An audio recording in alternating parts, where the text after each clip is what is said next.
টিপ টিপ টিপ টিপ হুম হুম হুম এই এটা কি হুম বলো তো এখানে কি হবে 1+1? তো আমি বলে দিচ্ছি 1+1 ইকুয়াল টু 2 হবে।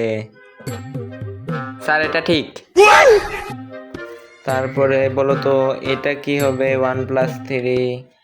কোন ব্যাপার না, আমি বলে দিচ্ছি 1+3 সমান সমান হবে ইকুয়াল টু 4।